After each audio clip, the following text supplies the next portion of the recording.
Let's talk tariffs. Now I know that word might take you back to high school history class. Maybe you remember something about the Smoot-Hawley Tariff Act and the Great Depression.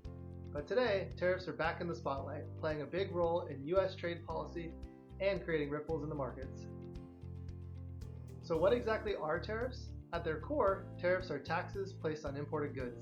They're used to protect domestic industries from foreign competition, to gain leverage in trade negotiations, and sometimes even as a way to raise revenue. But more recently, they've become a central tool in a broader strategy to rebalance global trade relationships. The U.S. trade deficit in goods hit $1.1 trillion in 2024, one of the highest ever. The Trump administration views that as a signal that the playing field is uneven, and it's using tariffs to try and level things out. This includes a push for what's called reciprocal trade, meaning if another country charges a 10% tariff on our goods, we do the same in return. On paper, that sounds fair, but it represents a pretty big shift away from the way global trade has worked over the last 75 years. And it's created tension with major partners like the EU, Canada, China, and Mexico. Now the big question is, what does this mean for the economy and your portfolio? First, tariffs can raise prices. When a tariff is added to an imported good, the cost usually gets passed along, either to the consumer or to companies willing to take a hit on their profits. Research shows that about 30 to 50% of tariff costs often land with consumers. In some cases, even companies that aren't directly impacted use the moment to raise prices, like when washing machine prices jumped and dryers followed suit, even though they weren't tariffed. If tariffs continue to increase year after year, a true trade war scenario, that could create longer-term inflation pressure and lead to higher interest rates as the Fed responds.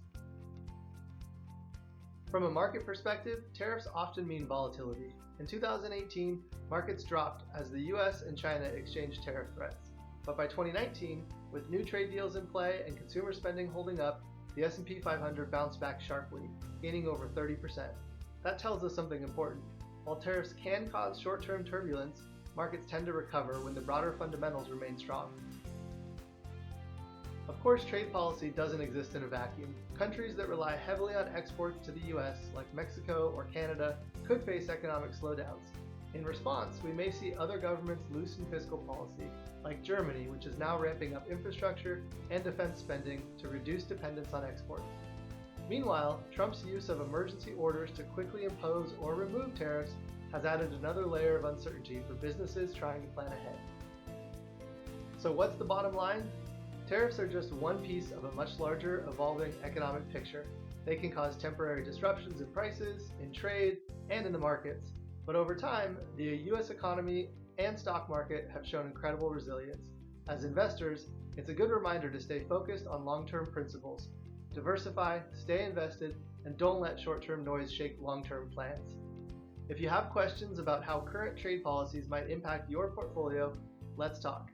Thanks for watching.